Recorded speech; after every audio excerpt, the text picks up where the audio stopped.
I have long believed in the value and the blessings of relationships. Yet I am very aware of the complexities and the challenges in relationships. But I also completely realize how great of a value that relationships can bring to your life, to your workplace, to your family, and to all spheres of life. You know, every person is different. They have various gifts, many preferences of relationships. Yet I am very aware of the challenges and the complexities of those moments. I'm also aware today that we have to be so wise in relationships that we do not get misled, taken advantage of, but at the same time, we have to be zealous to create and nourish and sustain those relationships in order to be everything that we need to be in life. This podcast today is about the complexity of relationships. 5 realities to keep in mind. This is our 79th podcast episode, and I really do hope that you will share it with every person you know. Ronnie Floyd is a leader of leaders with a vision to change the world.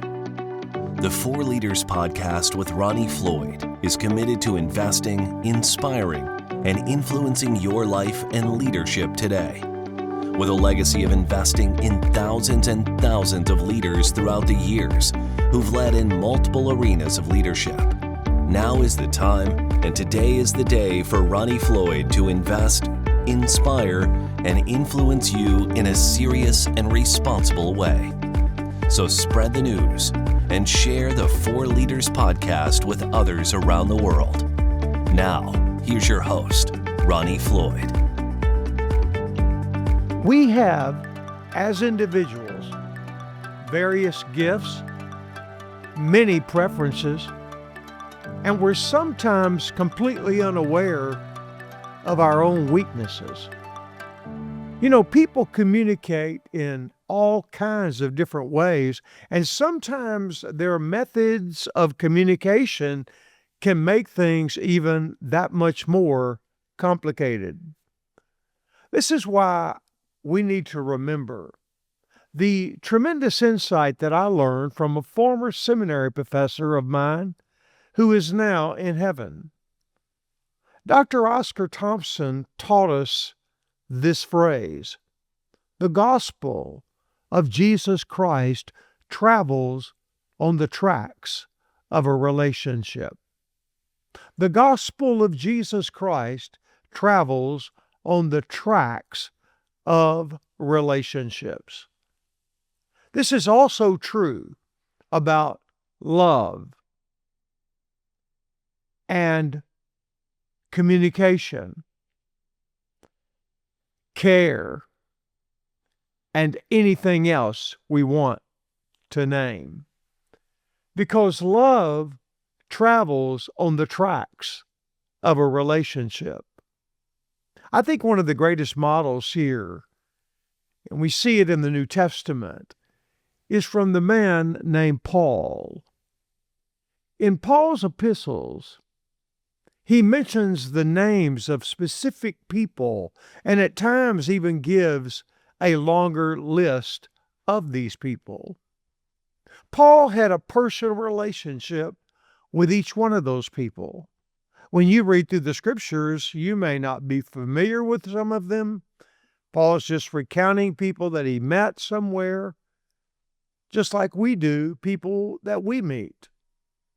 But I'm telling you, Paul had a relationship with them, and he mentions them in all kinds of places in the Bible.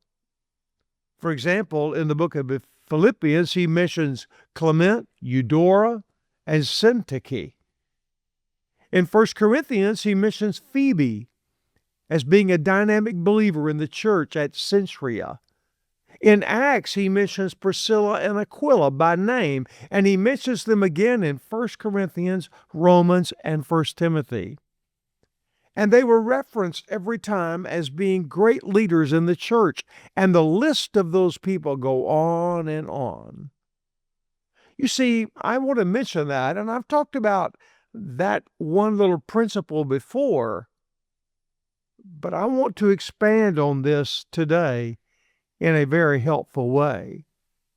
You see, Paul understood the value of relationships, and he knew that God would use every one of those people in his life in some way, but also God would use them to help him take the gospel, the good news of Jesus, to other people around the world. And we also know that Paul also mentioned people at times that were in his way. They were critics. They were tough on him. Some of them tried to go after him in a very ungodly manner. And he mentions simply to warn other believers about them. You see, we need to be the same way the Apostle Paul is about relationships. Value relationships. Work on your relationships. And realize that God loves everyone. And we should also love everyone. I've been in the ministry of the gospel for over 40 years. For those of you in the secular workforce out here, you know, when you're in the ministry that long, that doesn't mean one thing or another that, that you're better than people or you're this or that. But I can tell you what I do know. I know that I have led people all those years. And I've had to relate to people all those years. And I've had to do it in major settings under enormous pressure. And I've done it behind the scenes. There's value in all those things. And yet, I'm aware in ministry, and I'm aware anytime you work with people, and I've worked with people in the community, in universities, seminaries, colleges. I've worked with people in all kinds of settings. And I want to tell you, you are told periodically at times, those of us in the ministry realm, you cannot have relationships with people in the church. When I heard that, and I heard it a lot when I was a young preacher, none of that made sense to me. In fact, I thought it was quite ridiculous. The people would say, if you're not careful, they will hurt you. So, keep your guard up. You can't really have a relationship with them. Well, Gina and I, we determined we weren't going to take that advice. And we believed in people. And we still believe in people.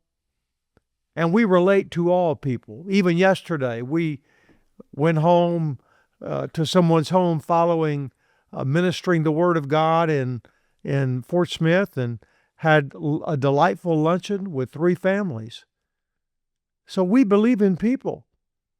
And I love to be with people. And you know what? Through the years, that's been one of those rewarding things we've ever gone through in our life. And we have given ourselves, all of ourselves, to those relationships. Now, did we periodically get hurt? Of course. But the assets of those relationships far outweighed the risk of being hurt or getting hurt. So I want to challenge you today. I'm fully aware that relationships can be very complex and problematic. But regardless of your job, your workplace, your profession, or your career, there will be challenges with other people, and sometimes relationships, may be filled with many, many complexities. On the other hand, I want to say this because I think it keeps it all in balance. I have met some of the greatest people in the world who are professing followers of Jesus Christ and active in their church.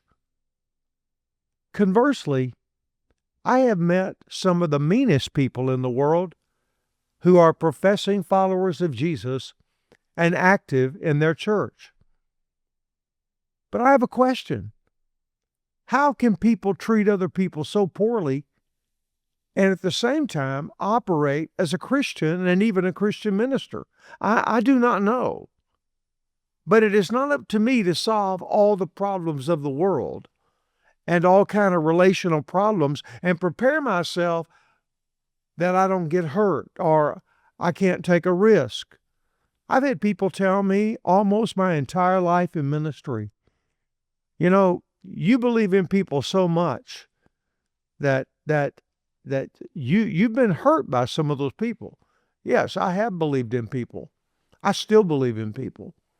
You see, I believe in them firmly and fully because the world is only going to be impacted with good things and with the gospel of Jesus Christ when we believe in one another and realize that everyone brings gifts to the game and to the game of life and to the living out of life and the living out of the Christ-filled life. So we need to understand that the way we treat people is very, very important.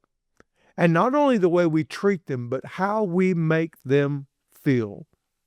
You see, what I do know is this. In relationships, there is only one God. And I'm not God. I'm not God. God is God. And I trust God in all of the relationships of life.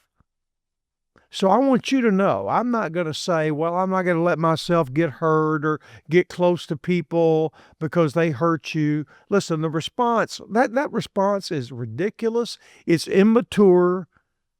And if that's your approach, you're going to miss one of the greatest blessings in life. Wonderful, meaningful, nourishing relationships. At the same time, and I mean this with all I am, relationships are hard. Relationships are complex. And some relationships are very difficult. And they may be more today than ever in my lifetime. I really believe there was a day earlier in my life when people believed the best about other people. But today, it's hard to find that. People usually assume the worst about someone before they believe the best about someone in life. That's no way to learn, to grow, to be mature, and to be used in a great way in your life. So knowing about all those complexities and realizing how difficult they are and they can be, I want to give you 5 realities to keep in your mind when you face difficulty, complexities, problems in relationships. And if you have any relationships in your life, you're going to have some of those difficulties and those moments that are challenging. But there are 5 things I want you to keep in mind. I call them realities because to me they are realities. Number 1, you will have and can have real friends in life. You will have and can have real friends in life. Yes, I do believe this. And I still believe it today. And I would rather choose this attitude and this commitment to relationships and friendships rather than walk around and be a cynic and a skeptic toward everyone. I want to say something to you, and I want to say it direct to you, and I want you to hear me, and I really hope you will practice it. Believe the best about other people. Believe the best about other people. Now, will you find out things that are not the best? Probably, but not with everyone. So again, you're not God. You're not there to judge them. You're there to love them. You're there to walk with in life, the good times, the bad times, the consistent times, and the inconsistent times. I believe you will have and you can have real friends in life. Let me give you a second reality. You will have some people who want to be your friends due to your position. That happens. It happens everywhere.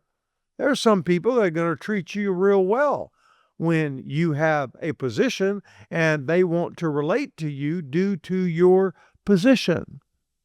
This occurs with some in ministry, some in business, some in politics, and quite honestly, some in every other vocation. But once your position is gone, the question is, will you ever hear from them again? I doubt it. Many of them, you won't. And they'll try to use you. Yeah, they will. And some might try to abuse you. Yes, they may. But they'll usually do that behind your back and not to your face. But just know, some people will want to know you only because of your position. I know what that's like. I know what it's like for the phone to light up continually, and I know what it's like for the phone not to ring and the phone not to receive a lot of text and the phone just be dead. Because I've had positions of influence and I've been without positions of influence. But that again still does not make me bitter about people. I still believe in people. I still serve people. I will serve people. I love people. I know that relationships can be complex, but so many great things come out of having meaningful relationships. Well, if people do that with you, and they will, some will, just understand the parameters that you can live within your relationship and stay within them. Each relationship, doesn't matter whose it is in life, it has limits. So you have to learn what those are and operate with joy inside of those. The third reality I want to bring to your attention today, you will have some people who you personally invested in greatly, but their memory of your investment will be forgotten. Did you hear that? You will have some people who you personally invested in greatly, but their memory of your investment will be forgotten. This is just not a reality in ministry, but it's a reality everywhere. We've seen it and we will see it again and again. For example, a family you may have personally ministered to, doing all you can to help them with a major crisis in their life, months later or years later, after all that ongoing investment, they leave you. Or maybe they leave the church that you attended together. Maybe they have tried to attack you for something maybe you didn't care at a moment of your life after you gave so much to them. Well, you know what? That's life. And that's on them. It's not on you. So it's important that whether someone has short-term memory or memory loss about your influence in their life, that's just part of what happens.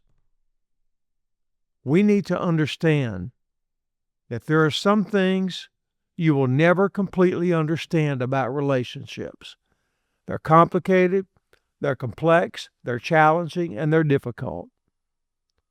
Number 4 reality is you will have some people who will want to hurt you and cause you pain. You will have some people who will want to hurt you and cause you pain. They do not have to have a reason to hurt you or have a reason to cause you pain. Guess what? They can make it up. They can imagine it if they have to. None of this is new under the sun since the crazy days of the pandemic and following in 2020 and 2021.